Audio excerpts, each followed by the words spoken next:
Semiconductor को आगे बढ़ाते हैं। आज का टॉपिक है एप्लीकेशन ऑफ जंक्शन डायोड।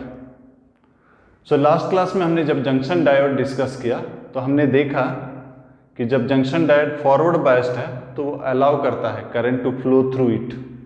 जब रिवर्स बायस्ड है करंट जो है ड्रिफ्ट करंट होता है जो कि माइक्रो एम्पेयर में होता है एंड फॉर ऑल पर प्रैक्टिकल पर्पज हम उसको जीरो ले सकते हैं। इसका मतलब फॉरवर्ड बायस्ड में करंट को अलाउ किया, रिवर्स बायस्ड में no current, almost zero current. तो ये जो प्रॉपर्टी है जंक्शन डायोड का, इसको हम यूज कर सकते हैं एसी को डीसी में कन्वर्ट करने के लिए।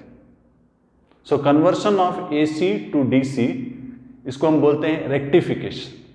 और रेक्टिफिकेशन जो है दो तरह का है, हाफ वेव रेक्टिफिकेशन और फुल वेव रेक्टिफिकेशन। हम पहले लेते हैं हाफ वेव रेक्टिफिकेशन। जिस एसी को एसी का सिंबल ऐसा होता है, एसी इनपुट है। जिस एसी को हमको कन्वर्ट करना होता है उसको हम डायरेक्टली फीड नहीं करते हैं डायोड में, हम थ्रू ट्रांसफार्मर फीड करते हैं। ट्रांसफार्मर क्यों यूज करते हैं?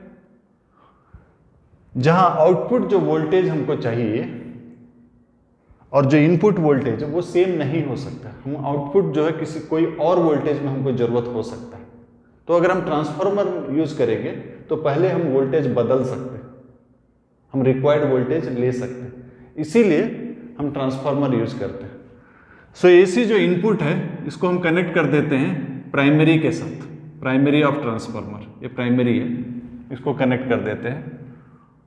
और जो सेकेंडरी होता है उसका एक टर्मिनल को हम डायोड के साथ यूज करते हैं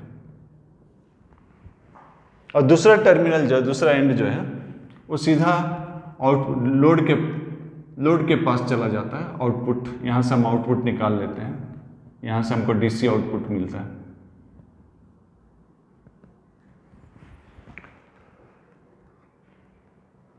यहां किस तरह से वर्क करता है देखते हैं। वेव फॉर्म जो इस डायोड को पहुंच रहा था, मान लेते हैं कि वेव फॉर्म जो इस डायोड को पहुंच रहा था वो कुछ ऐसा है। ये आपका एसी इनपुट, ये वेव फॉर्म एट ए, ये मान लेते ए है या फिर डी लिख दो, वेव फॉर्म एट डी।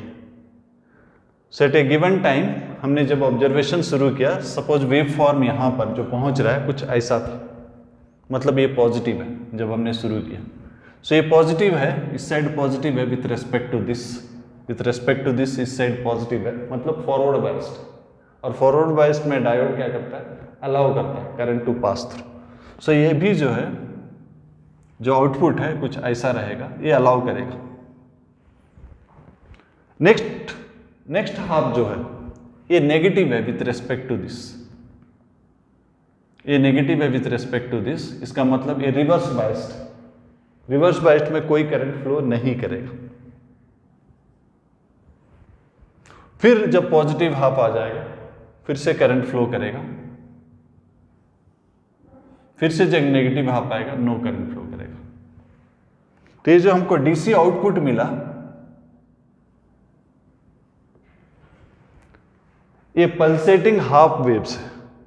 जब ये फॉरवर्ड बायस था अलाउ किया, जब ये रिवर्स बायस था अलाउ नहीं किया। जो आउटपुट हमको मिला ये पल्सेटिंग है, only half wave rectified, other half जो है उस वक्त करंट नहीं फ्लो किया।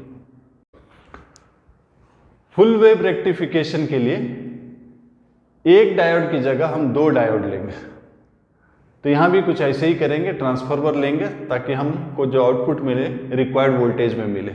से हमारा एसी इनपुट है, एसी इनपुट, एसी इनपुट है,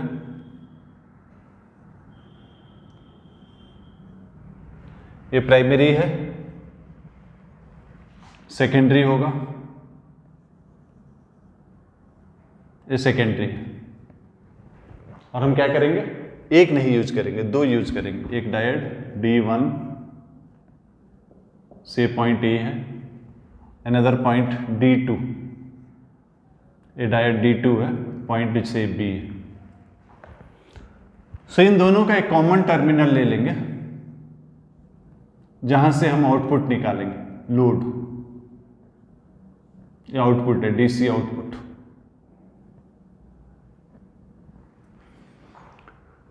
सो एक एंड जो है लोड का एक कॉमन टर्मिनल से निकला हुआ है, और दूसरा जो है यहां से एक और टर्मिनल लेते हैं, सेंटर टैप टर्मिनल लेते हैं, इसको कनेक्ट कर देते हैं दूसरा एंड से।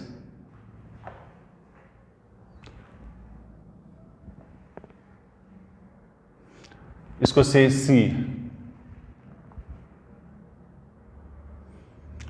तो इसका हम देखते हैं कि किस तरह से फुल वेव रेक्टिफिकेशन होता है कोई भी टाइम पर। सपोज हम डायग्राम ड्रॉ करते हैं, डायग्राम कुछ ऐसा है। सपोज ए पर जब वेव फॉर्म एट ए कुछ ऐसा है, वेव फॉर्म एट ए एट गिवन टाइम सपोज ऐसा है, तो वेव फॉर्म एट बी जो होगा जस्ट इसका आउट ऑफ फेज होगा। Wave form at B out of phase होगा।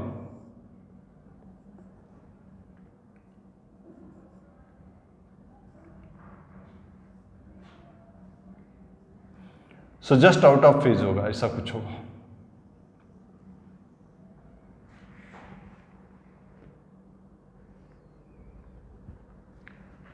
तो इस हाफ ऑफ साइकिल अगर हम लेंगे तो ये फॉरवर्ड बायस्ड है, ये पॉजिटिव पोटेंशियल है with respect to this, hence ये फॉरवर्ड बायस्ड है, और ये नेगेटिव पोटेंशियल है विथ रेस्पेक्ट टू दिस, मतलब ये रिवर्स बायस्ड।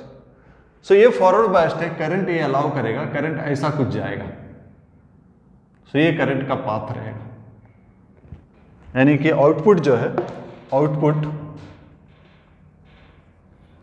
जो है कुछ ऐसा रहेगा, इस तरह रहेगा। और ये कहां से आया होगा? D1 से आया होगा, क्योंकि D1 forward biased. Next half cycle लेते हैं, ये वाला साइकिल लेते हैं। ये वाला साइकिल में ये जो डायोड है ये फॉरवर्ड बायस्ड है, ये पॉजिटिव पोटेंशियल है विथ रेस्पेक्ट टू सी, यानी कि ये फॉरवर्ड बायस्ड। और ये जो है नेगेटिव पोटेंशियल है विथ रेस्पेक्ट टू सी, यानी कि ये रिवर्स बायस्ड। सो इस बार करंट ऐसा जाएगा।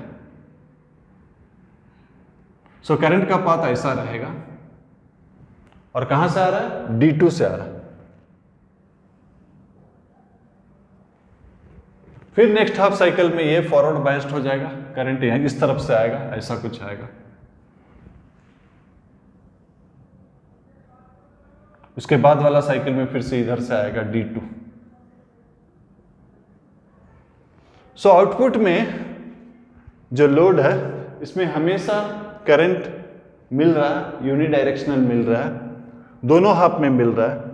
फर्स्ट हाफ में इस डायोड से मिल रहा है, सेकेंड हाफ में इस डायोड से, फिर इस डायोड से, फिर so it is getting current continuously, it is getting the voltage, required voltage continuously. But जो वोल्टेज हमको मिल रहा है वो पल्सेटिंग है, मतलब फ्लक्चुएट हो रहा है। आमतौर पर फ्लक्चुएटिंग डीसी यूजफुल नहीं होता है। हम चाहते हैं कि डीसी जो मिले हमें वो स्टेडी हो, तो इसके लिए हम करें क्या? तो यहां पर सीधा लोड में नहीं लेकर या तो एक इंडक्टर सीरीज में लगा देते हैं। यहां पर एक सीरीज में एक इंडक्टर लगा देते हैं, या फिर एक कैपेसिटर पैरेलल में लगा देते हैं, पैरेलल। सो ये जो कैपेसिटर इंडक्टर को सीरीज में लगाना या फिर कैपेसिटर को पैरेलल में लगाना, जिसके बाद जो डीसी हमको मिलेगा वो उतना पल्सेटिंग नहीं रहेगा, नियरली स्टेडी रहेगा। इसको हम बोलते हैं फिल्टर सर्किट। सो आमतौर पर जो फिल्टर सर्किट होता है उसमें कैपेसिटर यूज करते हैं। तो कैसा किस तरह से होता है देखते हैं।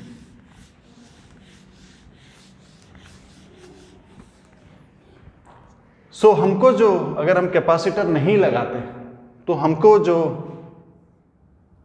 वोल्टेज मिलता कुछ ऐसा होता।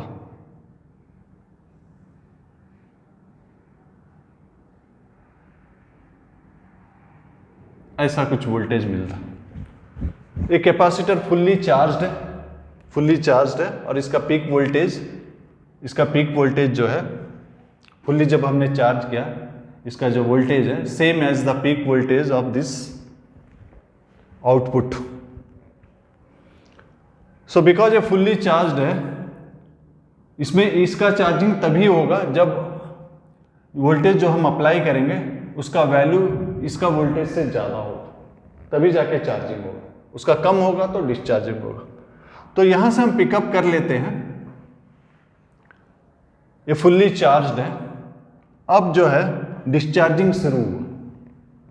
डिस्चार्जिंग अगर शुरू हुआ तो कैपेसिटर भी रिलीज करेगा। लेकिन यहां हम करते क्या है, कैपेसिटर का जो वैल्यू है, कैपेसिटेंस जो है लार्ज वैल्यू ले लेते हैं। टाइम कांस्टेंट आपको मालूम होगा आरसी। अगर कैपेसिटर का वैल्यू हम लार्ज ले लेते हैं तो टाइम कांस्टेंट भी लार्ज हो जाता है, मतलब ज़्यादा समय लगेगा डिके होने के लिए। सो ये जब डिके हो रहा था, ये ज़्यादा समय लगेगा डिके करने के लिए, कुछ ऐसा डिके हुआ होगा। लेकिन तब तक ये फिर से यहाँ आ गया। इसका वोल्टेज जो है, एक बार इसका वोल्टेज इससे बढ़ने लगेगा, ये फिर से चार्जिंग होने लगेगा। फिर ये जब डिके होने लगा, ये जब करंट गिरने लगा, कैपेसिटर का लार्ज वैल्यू है, इसका डिके जो है इसका डिके जो है स्लोली होगा। तब तक फिर से ये चार्जिंग शुरू हो गया, इसका वोल्टेज इससे बढ़ गया तो ये भी चार्ज होना शुरू हो जाएगा। तो इस तरह से जो आउटपुट मिला वो एग्जैक्टली स्टेडी तो नहीं है, नियरली लार्ज वैल्यू लेके हम इंश्योर कर सकते हैं कि नियरली स्टेडी है and at the close of the peak value. तो हमको जो आउटपुट मिला आफ्टर पासिंग थ्रू कैपेसिटर वो इस तरह से कुछ है, नियरली स्टेडी है and it is close to the peak value. ये हमने कैसा इंश्योर किया, लार्ज वैल्यू ऑफ कैपेसिटेंस लेकर। सो ये पहला यूज है जहां पर हमने एसी को डीसी में कन्वर्ट किया। एसी को डीसी में कन्वर्ट करना को रेक्टिफिकेशन कहते हैं। एक डायोड अगर हम लेते हैं तो हाफ वेव रेक्टिफिकेशन होता है, दो डायोड अगर लेते हैं तो फुल वेव रेक्टिफिकेशन होता है। लेकिन रेक्टिफिकेशन जो हुआ वो पल्सेटिंग है, फ्लक्चुएटिंग है, और हमको यूजुअली रिक्वायर्ड होता है कि जो डीसी मिले वो स्टेडी हो। तो स्टेडी करने के लिए हम फिल्टर सर्किट यूज करते हैं। फिल्टर यानी कि या तो इंडक्टर इन सीरीज या कैपेसिटर इन पैरेलल। सो अक्सर कैपेसिटर इन पैरेलल जो है वो ज़्यादा यूजफुल रहता है और ज़्यादा आमतौर पर यूज होता है। तो कैपेसिटर लेने से लार्ज वैल्यू ऑफ कैपेसिटेंस लेकर हमको अब जो आउटपुट मिलेगा वो नियरली स्टेडी रहेगा। परफेक्ट स्टेडी कभी नहीं हो सकता, but a small variation that is too small to ignore. तो हम कह सकते हैं कि हमें स्टेडी डीसी मिला है। नेक्स्ट हम देखेंगे ब्रेकडाउन ऑफ डायोड। तो हमने देखा था डायोड में जब हम रिवर्स बायस करते हैं, फॉरवर्ड बायस में क्या होता है, जब तक इनबिल्ट पोटेंशियल से अप्लाइड पोटेंशियल ज़्यादा नहीं है तो करंट ऑलमोस्ट नेग्लिजिबल रहता है। लेकिन एक बार अप्लाइड वोल्टेज इनबिल्ट से ज़्यादा होने लगता है तो एक्सपोनेंशियली ग्रो करता है। सो ये आपका करंट है, ये वोल्टेज। लेकिन अगर हम रिवर्स बायस करते हैं तो करंट जो है ये आपका मिली एम्पेयर में है, ये आपका माइक्रो एम्पेयर में है। करंट जो है माइक्रो एम्पेयर में रहता है। ये ड्रिफ्ट करंट रहता है। टेम्परेचर के चलते जो वैलेंस बॉन्ड टूट के इलेक्ट्रॉन और होल बनता है, इलेक्ट्रॉन को कौन टान लेता है, एन साइड टान लेता है और होल को पी साइड। सो करंट जो है किस तरफ फ्लो कर रहा है, एन से पी की तरफ, राइट। सो ये करंट जो है टेम्परेचर की वजह से होता है, बहुत स्मॉल रहता है, माइक्रो एम्पेयर में रहता है और ये कांस्टेंट रहता है। अब नेगेटिव वोल्टेज बढ़ाते भी चाहिए बिकॉज इसका रीजन जो है ब्रेकिंग ऑफ वैलेंस बॉन्ड है और जो कि टेम्परेचर के ऊपर डिपेंड करता है, इसलिए ये स्टेडी रहता है। लेकिन अगर आप नेगेटिव वोल्टेज कंटिन्यूअसली बढ़ाते जाएंगे तो एक स्टेट आएगा जहां पर एक ऑलमोस्ट कांस्टेंट वोल्टेज में स्टीप राइज इन करंट हो जाएगा। तो जिस वोल्टेज में इट्स ऑलमोस्ट कांस्टेंट वोल्टेज में suddenly steep rise in current हुआ तो हम कह सकते हैं कि इस जगह पर डायोड का ब्रेकडाउन हो गया। सो डायोड का जो ब्रेकडाउन है दो डिस्टिंक्ट वजह से होता है। सो पहला जो वजह है वो कुछ इस तरह से है, जब हम नेगेटिव पोटेंशियल डिफरेंस बढ़ाते जाएंगे तो अंदर में इलेक्ट्रिक फील्ड भी बढ़ते जाएगा। आप डायोड देखिए, आपने नेगेटिव पोटेंशियल डिफरेंस, ये आपका जंक्शन है, ये आपका P, ये आपका N, और आपने रिवर्स बायस किया हुआ है, मतलब इधर आपने डाला हुआ है। सो आपको एज सच यहाँ ये पॉजिटिव है, ये नेगेटिव है।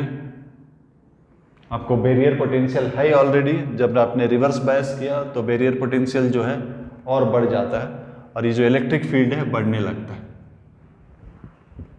ये जो डिप्लीशन लेयर है इसका थिकनेस भी बढ़ता है।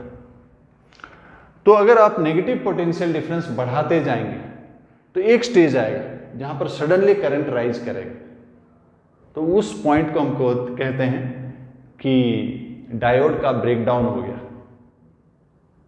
सो डायोड का जो ब्रेकडाउन होता है दो वजह से होता है।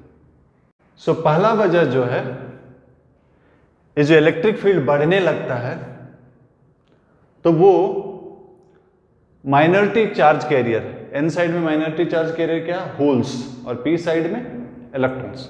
सो इसको एक्सेलरेट करता है। इलेक्ट्रिक फील्ड क्या करता है, एक्सेलरेट करता है, जिसके चलते उनका काइनेटिक एनर्जी बढ़ता है। ये माइनॉरिटी चार्ज कैरियर का काइनेटिक एनर्जी बढ़ता है और वो जब मूव करते हैं और कोलाइड करते हैं, कोलाइड करके अगर वैलेंस बॉन्ड इलेक्ट्रॉन्स को नॉक ऑफ कर देते हैं, वैलेंस बॉन्ड इलेक्ट्रॉन को नॉक ऑफ कर देते हैं, तो large number of pairs of electron hole pairs create हो जाता है। सो ये इलेक्ट्रिक फील्ड के चलते जो माइनॉरिटी चार्ज कैरियर है, इधर होल्स इधर इलेक्ट्रॉन्स, ये मूव करते हैं इलेक्ट्रिक फील्ड के चलते। इनका काइनेटिक एनर्जी, फील्ड अगर लार्ज है तो इनका काइनेटिक एनर्जी बढ़ने लगता है, और इनका जब काइनेटिक एनर्जी बढ़ने लगता है, जब ये वैलेंस बॉन्ड के इलेक्ट्रॉन से कोलाइड करते हैं और उनको नॉक ऑफ कर देते हैं, so large number of electron hole pair create हो जाता है, जिसके चलते करंट सडनली राइज हो जाता है। तो इस तरह का जो ब्रेकडाउन होता है इसको हम बोलते हैं एवलेंची ब्रेकडाउन। और अगर हम कोई डायोड बनाते हैं इस ब्रेकडाउन पॉइंट पर तो उसको एवलेंची डायोड बोलते हैं। So knocking off electrons from valence bond due to fast moving charge carriers is avalanche breakdown. So ये एक तरह का ब्रेकडाउन है। दूसरा तरह का ब्रेकडाउन जो है वो जीनर ब्रेकडाउन है। वो कैसा होता है,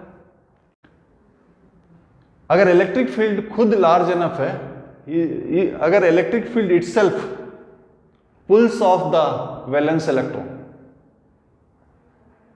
तो large number of electron hole pairs are created. इसको हम बोलते हैं जीनर ब्रेकडाउन। यहां पर electric field itself valence electron को पुल ऑफ कर देता है, निकाल लेता है, तो large number of electron hole pair create हो जाते हैं। तो ये जिस पॉइंट पे होता है वो जीनर ब्रेकडाउन पॉइंट है, और उस पॉइंट को लेकर अगर हम डायोड बनाते हैं तो इसको हम बोलते हैं जीनर डायोड। तो जीनर डायोड जो है, एक पर्टिकुलर वोल्टेज में इलेक्ट्रिक फील्ड इतना ज़्यादा हो जाता है कि वो वैलेंस इलेक्ट्रॉन को पुल ऑफ कर लेता है, निकाल लेता है। तो suddenly large number of electron और होल पेयर क्रिएट हो जाते हैं। मतलब इसमें भी डायग्राम ऐसे ही कुछ है, दोनों में डायग्राम सेम है, ये कांस्टेंट रहा और suddenly large number of electron hole pair create हो गए। मतलब इसी वोल्टेज में आपका करंट जो है सेम वोल्टेज में, नियरली सेम वोल्टेज में करंट जो है चेंज हो सकता है। तो ये जो जीनर वोल्टेज है, ये जो जीनर डायोड है जिसमें कांस्टेंट वोल्टेज में करंट चेंज हो सकता है, इस प्रॉपर्टी को हम यूज करते हैं स्टेबलाइज करने के लिए, वोल्टेज स्टेबलाइज करने के लिए, या फिर स्टेबलाइजर के रूप में यूज करते हैं। ये जो जीनर डायोड का सिंबल है वो ऐसा है, इस तरह से है। इसका मतलब ये जीनर डायोड है और इसको हम यूज करते हैं वोल्टेज स्टेबलाइजेशन के लिए। हम इन पर्टिकुलर जीनर डायोड की बात करते हैं जो कि यूज होता है रेगुलेट करने के लिए वोल्टेज को। तो हमने अभी थोड़ा देर पहले देखा था, इवन हम रेक्टिफाई करते हैं एसी को डीसी में, वोल्टेज जो है एग्जैक्टली स्टेडी नहीं रहता, फ्लक्चुएट होता है। सो अगर हमको एक डीसी मिला है जो कि अनरेगुलेटेड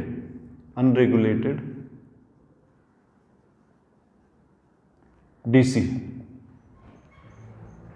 और हमको चाहिए कि हम जिस अपैरेटस को रन करना चाहते हैं, सपोज इसको हम लोड लिखते हैं, लोड, इसमें एक डेफिनाइट वोल्टेज मिले, और ये जो हमको सप्लाई में है वो अनरेगुलेटेड है। तो हम जेनर डायोड की मदद से इसको डेफिनाइट वोल्टेज सप्लाई कर सकते हैं। कैसा कर सकते हैं? जेनर डायोड होता है कैसा है, आपका पीएन जंक्शन है और हेवीली डोप्ड रहता है, जिसके चलते जो आपका डिप्लीशन लेयर है बहुत थिन रहता है और इलेक्ट्रिक फील्ड बहुत लार्ज रहता है। उस लार्ज इलेक्ट्रिक फील्ड में जो वैलेंस बॉन्ड है वो टूट जाते हैं, टूट के large number of electron hole pair create होते हैं। सो एक कांस्टेंट वोल्टेज कांस्टेंट है, ब्रेकडाउन वोल्टेज है, लेकिन करंट जो है चेंज हो सकता है। कांस्टेंट वोल्टेज में करंट चेंज हो सकता है। सो वोल्टेज अगर जब हाई है, यहाँ पर हम करते क्या है, एक सीरीज में एक रेसिस्टर ले लेते हैं, और ये रिवर्स बायस्ड है, ऐसा कुछ है, इसको कनेक्ट कर देते हैं। तो जब वोल्टेज हाई है तो करंट हाई रहेगा, लेकिन इसका ब्रेकडाउन हो चुका है, इसमें वोल्टेज चेंज नहीं होगा। अगर आप डायग्राम देखेंगे तो इसका वोल्टेज जो है रिवर्स बायस्ड है, वोल्टेज कांस्टेंट है, करंट चेंज हो सकता है, ये करंट है, करंट चेंज हो सकता है, वोल्टेज कांस्टेंट। सो इसको हम जितना वोल्टेज में रन करना है, इसका ब्रेकडाउन वोल्टेज उतना ही होता है। तो इसका मतलब इसमें हमेशा कांस्टेंट वोल्टेज मिल रहा है। लेकिन अगर अप्लाइड वोल्टेज ज़्यादा है तो करंट ज़्यादा है, करंट अगर ज़्यादा है तो ज़्यादा करंट इधर से जाएगा, ड्रॉप इधर होगा, लेकिन यहां जो है कांस्टेंट पोटेंशियल डिफरेंस रहेगा। तो करंट अगर ज़्यादा है तो ज़्यादा करंट यहां से जाएगा, यहां से नहीं जाएगा। इसी तरह करंट अगर कम है तो कम करंट इधर से जाएगा। इसको हमेशा जो डिजायर्ड वोल्टेज है मिलता रहेगा। एक न्यूमेरिकल में देखते हैं, सपोज ये हमको दिया गया 20 वोल्ट दिया गया और रिवर्स बायस्ड है, मतलब हमको पॉजिटिव के साथ नेगेटिव लगाना है।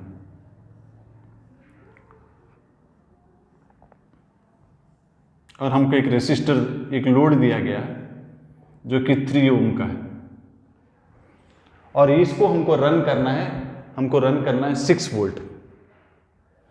तो जेनर डायोड का जो ब्रेकडाउन वोल्टेज है हम 6 वोल्ट लेंगे, यानी कि यहां पर हमारा ड्रॉप हो जाएगा 6 वोल्ट। यहाँ कुछ और दिया गया है, यहाँ पर कितना कोई भी दिया गया, सपोज यहाँ पर हमें दिया गया कुछ भी दिया गया, से 4 ओम दिया गया। हमें क्वेश्चन ये पूछा गया कि डायोड से कितना करंट जा रहा है।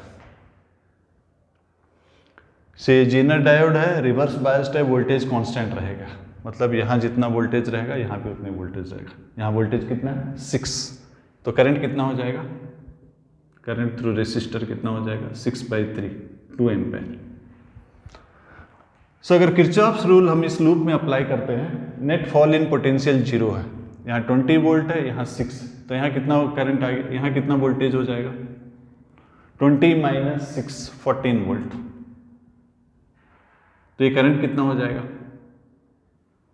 14/4, यानी कि 7/2 एम्पेयर। सो 7/2 एम्पेयर इनकमिंग है। So incoming current is equal to outgoing current. इधर से चला गया 2 एम्पेयर, तो इधर कितना करंट होगा, इधर करंट कितना होगा, इधर करंट कितना होगा 7/2 - 2, 3/2 एम्पेयर। तो करंट इसमें से चेंज हो सकता है, इसमें चेंज हो सकता है, लेकिन इसमें जो है, जो लोड है उसमें डेफिनाइट अमाउंट ऑफ करंट होता है। सो पिछला क्वेश्चन में हमने एक स्टेडी डीसी वोल्टेज लिया था, लेकिन जेनर डायोड जो है उसका मेन जो पर्पज़ है कि हम गिवन अपैरेटस में अगर अनरेगुलेटेड डीसी वोल्टेज आ रहा है तो वोल्टेज को रेगुलेट करें। तो हमारे पास एक सपोज अनरेगुलेटेड डीसी आ रहा है जो कि सपोज 60 वोल्ट से लेकर 80 वोल्ट तक वेरी कर रहा है, ये वेरी कर रहा है, और हमको एक अपैरेटस रन करना है जिसका रेसिस्टेंस जो है 10 ओम, और इसको हमको रन करना है कितना वोल्टेज में रन करना है, सपोज हमको रन करना है 20 वोल्ट। तो हम एक जेनर डायोड लेंगे जिसका ब्रेकडाउन 20 वोल्ट में होता है। जेनर डायोड यानी कि रिवर्स बायस्ड है, 20 वोल्ट में ब्रेकडाउन होता है। इसके अलावा एक और रेसिस्टर ले लेंगे सीरीज में। सो ये 20 वोल्ट में ब्रेकडाउन हो जाता है। इसका मतलब यहाँ का वोल्टेज जो है 20 वोल्ट कांस्टेंट रहेगा। इसमें करंट वेरी कर सकता है। हमने जो अप्लाइड वोल्टेज है ये 20 से बहुत ज़्यादा है, लेकिन इसमें करंट वेरी हो सकता है, वोल्टेज वेरी नहीं होता। तो इस लोड को हमेशा 20 वोल्ट ही मिलेगा। इसके पास रेगुलेटेड वोल्टेज जो है रेगुलेट कर दिया गया। तो हमें क्वेश्चन पूछा गया कि डायोड से मैक्सिमम और मिनिमम करंट कितना जाएगा। सो यहाँ कितना करंट जाएगा, यहाँ ये दोनों पैरेलल है, वोल्टेज कॉमन है, वोल्टेज 20 है, रेसिस्टेंस 10 है, तो यहाँ का करंट जो है कांस्टेंट 20/10 कितना हो गया 2 एम्पेयर। सो दो केस लेंगे, एक मिनिमम जो कि 60 वोल्ट है, round the loop net fall in potential 0 होता है। यहाँ अगर 20 है तो यहाँ फॉल कितना हो जाएगा 40। इसका रेसिस्टेंस मान लेते हैं 5 एम्पेयर, 5 ओम। सो यहाँ पर मिनिमम करंट कितना हो जाएगा, दो केस लेते हैं, मिनिमम वोल्टेज मैक्सिमम वोल्टेज। पहले मिनिमम वोल्टेज जो कि 60 वोल्ट, यहाँ 20 वोल्ट चला गया, यहाँ होगा 40 वोल्ट। सो आई मिनिमम कितना हो जाएगा 40/5, 8 एम्पेयर। सो इधर से 8 एम्पायर आ रहा था, जिधर यहां से 2 एम्पायर चला गया, तो डायोड से कितना जाएगा 8 - 2। सो आई मिनिमम इन डायोड जो है 8 - 2 6 एम्पायर। याद रखिए डायोड में आपका करंट जो है चेंज हो सकता है। ब्रेकडाउन वोल्टेज में वोल्टेज सेम है, current can take any value. Next maximum लेते हैं। यहाँ 80 वोल्ट है मैक्सिमम, यहाँ 20 ड्रॉप हुआ, इसका मतलब यहाँ पर कितना ड्रॉप हो गया 80 - 20 60। सो यहाँ मैक्सिमम करंट कितना हो जाएगा 60/5 12 एम्पेयर। सो इधर से 12 एम्पेयर आ रहा है, इधर से 2 एम्पेयर जा रहा है, तो इधर से मैक्सिमम कितना जाएगा डायोड से। सो ये 12 इधर से 2 चला गया, 12 - 2 10 एम्पेयर।